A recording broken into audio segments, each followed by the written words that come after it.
Now this is a good scene. I don't care where you come from, what your taste in movies are, whether you even like movies.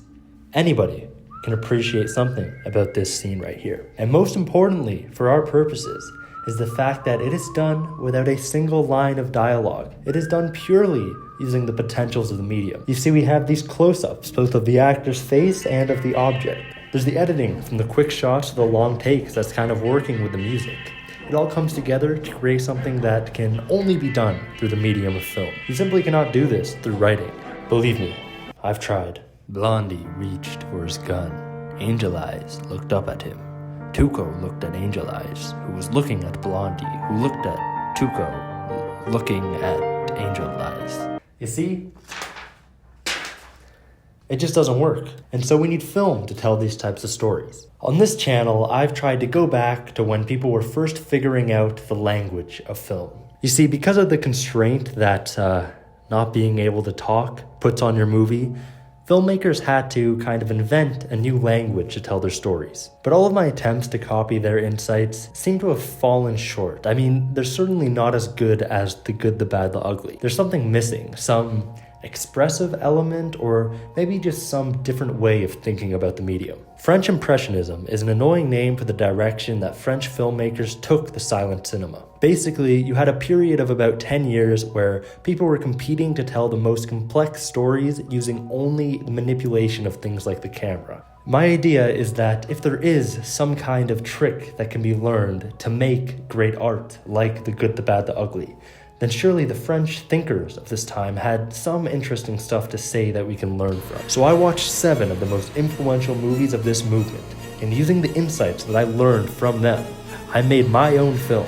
These films range from genuinely spectacular to mind-numbingly boring. And if you find silent films boring, don't worry, because so did the creator of this movement, Jean Duluc. See, the films coming into France at this point were not great. These are not stories as we think of them. They're more of a series of events that deal with some kind of a social coda.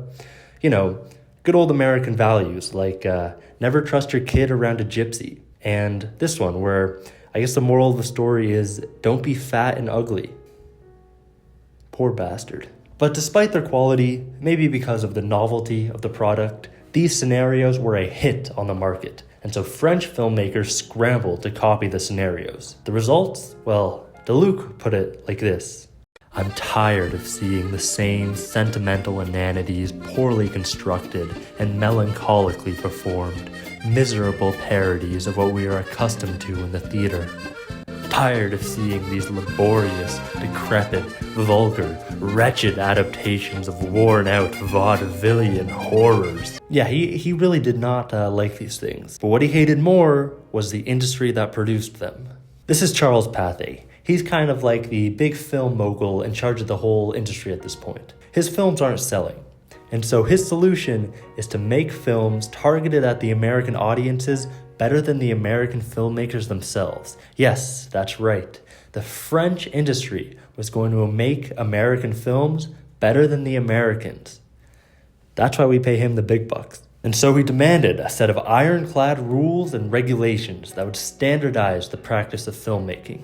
In these rules, the script was the most important part, and the director's job was just to schedule actors and kind of do busy work to realize it. The most important rule was that any scenario had to appeal to the American audiences. Adultery was not allowed, which for the French apparently was a big problem. On top of this, you were not allowed to change the perspective, like the camera had to remain in one place, and no people with blue eyes. Your actors or actresses couldn't have blue eyes, which I mean, black and white camera, no blue eyes? I don't know. I chalk this one up to personal preference on Pathé's behalf. You sick fuck. Duluc's complaint is that these rules made it so that the entire French film apparatus was geared towards making American slop. Ho, Duluc. If only you knew how bad things really were. But there was one film that caught his interest. Cinema. I hated it. Ah, how I hated you.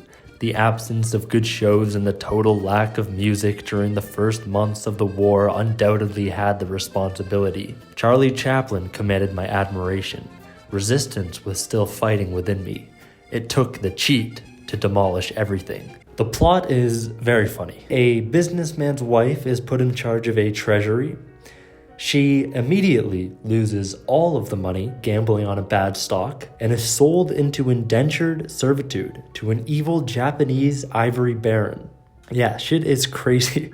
Now, the cheat was huge in France. It wasn't just Luke who was captivated by it. But what DeLuc hated was how the artistic innovations from the film were being mindlessly copied by all the scenario writers. Suddenly, every single film had the same chiaroscuro lighting. They all took place in these obscure settings. Every single one had a scene where the man violently laid bare the shoulder of the heroine. To DeLuc, these imitations were the apotheosis of everything wrong with the film industry. Like the people who copied the scenarios for the theater, these talentless directors were just copying the external aesthetic of this film without any regard for the underlying ideas. But that completely missed the point.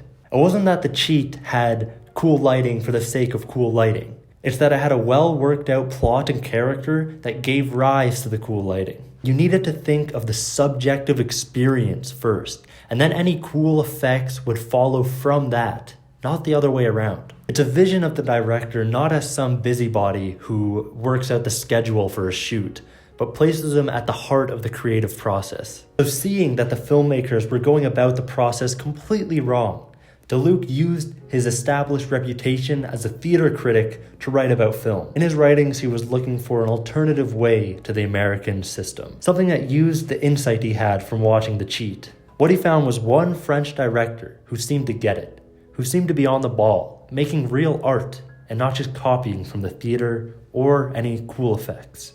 This filmmaker was named Abel Gance, and he would go on to be one of the most well-renowned artists of the silent era. Gance had two films which DeLuc praised as examples of where the medium could be taken. La 10e symphonie. And J'accuse. I needed to see what Gance was all about for myself, so I began by watching these two films, trying to keep in mind this insight about effects arising from subjective states. I do not watch many silent films, and I'll admit it was a struggle at points. There were many times where my attention was drifting off and where I was just dozing off completely. When you're faced with a 2-hour-long silent film, you start thinking about how little time you really have on this planet. Both of these films have a lot of time spent just moving the narrative forward, and this can be boring since we're basically just watching characters gesture at one another. But where they both really excel is in the climax. For example, in Symphony, when we approach the end, we start seeing editing that conveys his memory, fantasy images that represent his mental state, then a whole representation of his imagination and dreams during the finale. Those are cool visuals, and they all arise naturally from the character as he has experienced the narrative.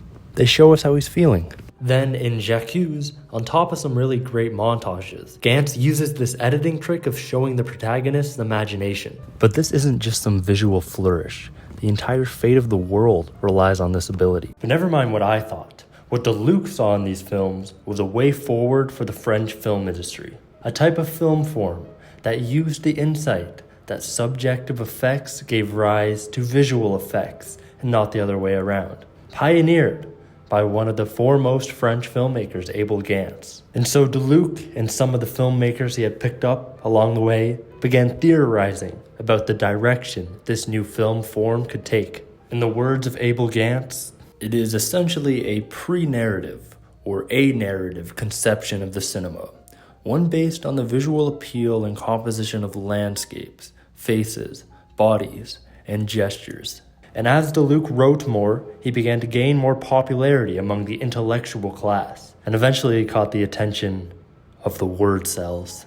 Attacks on the cinema came principally from literary critics who argued that it lacked certain essential features of the established arts, and therefore could never pretend to be art. These were rightists who wanted to restore the classical traditions of French art as a patriotic strategy during the war, against the rise of the abominable silent dramas of the cinema.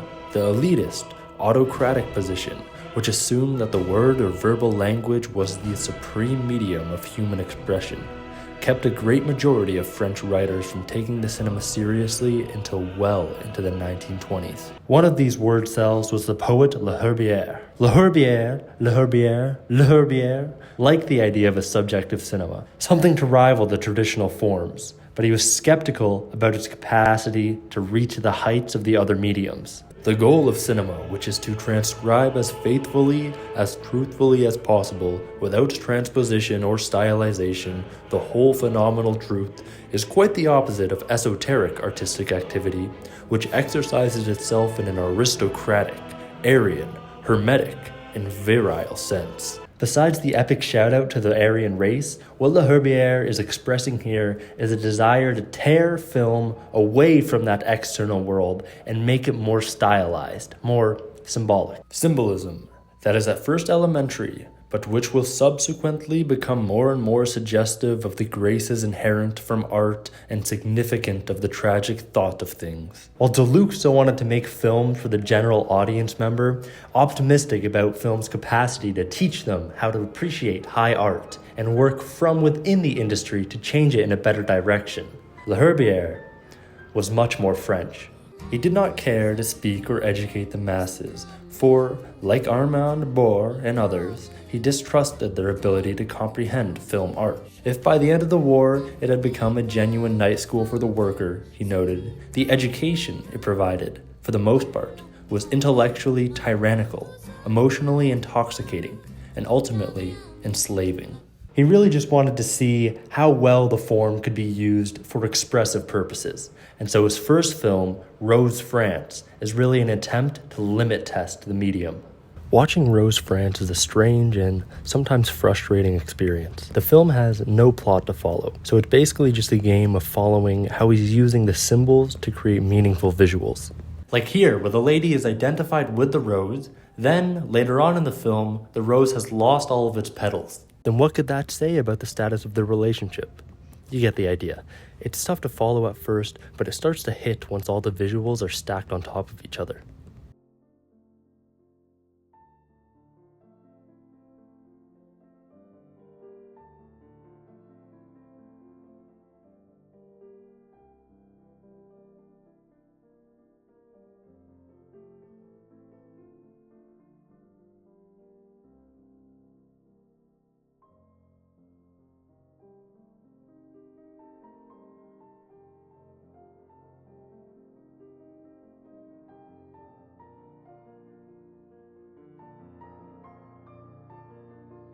So what started out as Deluc's idea to avoid copying and have effects arise from subjective states is seized upon by these artists. And in no time, they're trying to figure out how to organize an entire film around these non-narrative principles, to do what the writers of the time were doing and convey the full range of subjective experiences using the camera. And so with this in mind, Gans and Le Herbier, they're not satisfactory anymore. Gantz's conventional literary background is working against him. J'accuse and Symphony rely far too heavily on narrative and allegory. He was still stuck in the mentality of using films to convey moral lessons. Rose France, while respected for being highly experimental, still relied on literary technique. That linking of a character to a visual symbol, why that's nothing that literature hadn't done before, and far better. There needed to be something exclusive to cinema that made it unique as a medium. And a man named Jean Epstein would be the one to figure it out, with the realization that the solution came down to speed. It is at least possible that the speed with which we think might increase over the course of a lifetime or over successive generations.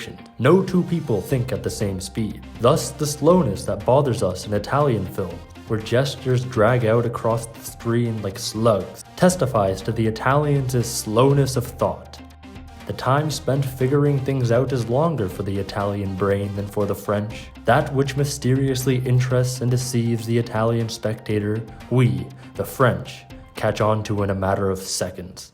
The rapid movement of images on the screen could simulate the subjective flux of human consciousness. Here was a means to realize what Le Herbier had started. His efforts culminated in the famous montage sequences that would distinguish three films as the height of Impressionist cinema: Le Herbier's El Dorado, Gantz's La Rue, and Epstein's Corps Fidèle. The first of the three that I watched was El Dorado, and it was a bad start because I hated it. The montage comes in the first 30 or so minutes as he conveys this woman's experience of the environment of the bar. It feels like he had this really good idea for the scene cutting between the bar and the backstage, and then another hour and a half to fill. La Rue is 7 hours long, so I decided to only watch the first part. I'd say it was definitely the best of the three. As always, Gantz knows how to pull off an ending. The montage here is interesting. There's this whole train wreck scene in the beginning that's using editing to increase the drama, but the real innovation comes during the ending, when our protagonist is remembering the wreck. He doesn't just remember it as it was, but sees it in a rapid succession of images, a literal blur of events. Corps Fidèle was definitely visually the most impressive, but the plot is basically non-existent, as he wrote it in a single night.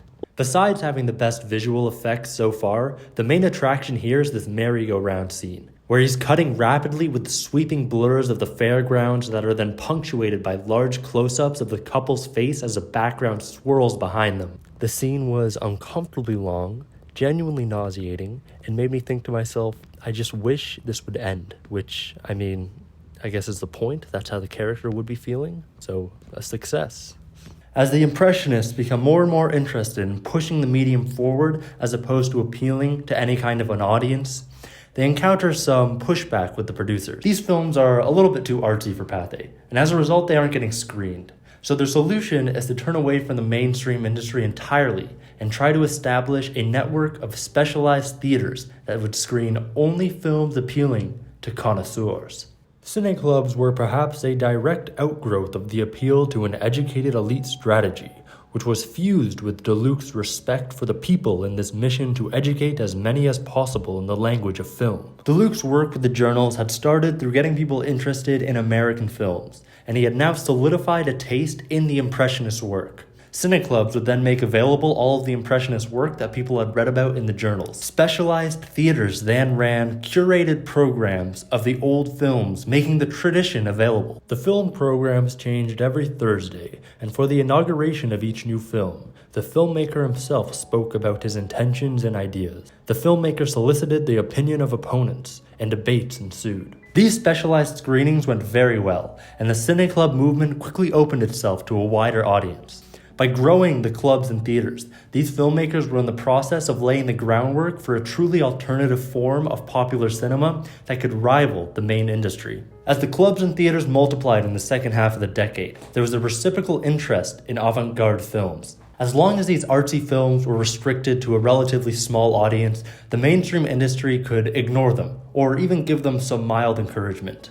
But as soon as they started to create an audience base wide enough to rival the actual mainstream, then it became a problem. Seated side by side, intellectuals and workers fraternize in front of the screen. I cannot say that the films they are watching produce the same impression on one another. They are not, evidently, in the same state of receptivity. The comic films preceding the pièce de résistance provokes among the common people of the audience a hilarious outburst in which the university students do not share. The students amuse themselves over the naive delight of their neighbors. But the second part of the program begins, and soon there is a silence that is absolute. The entire audience follows the unfolding of images and the development of ideas with unfailing attention. But, in general, the common people applaud very little. They are trying too hard to understand. And the fact is that they do understand, for they don't get annoyed, and they come back for more. As the specialized cinemas began to venture into film production, we may have seen a single bead of sweat drip down Pathé's forehead. Internal contradictions within the movement itself and the introduction of sound would put the entire dream on ice. But still, I think of that time, when art was in the air and people could get together around something they truly believed in.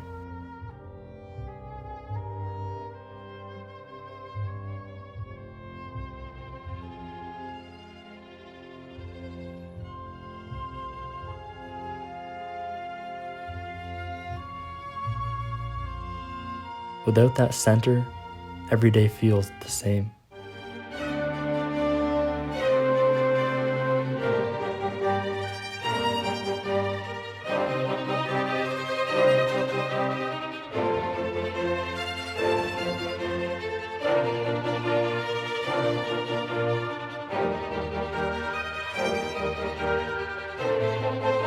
Working hard, going fast,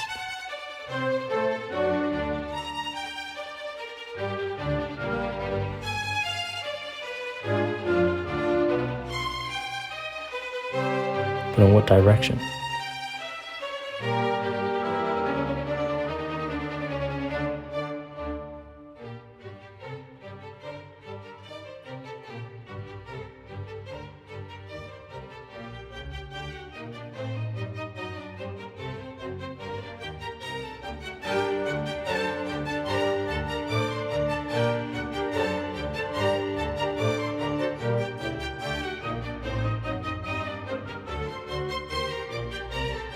An all-out sprint that can only end in darkness. But during those distractions, there was one light that kept shining.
Gave life back to my thoughts that were stuck in the past.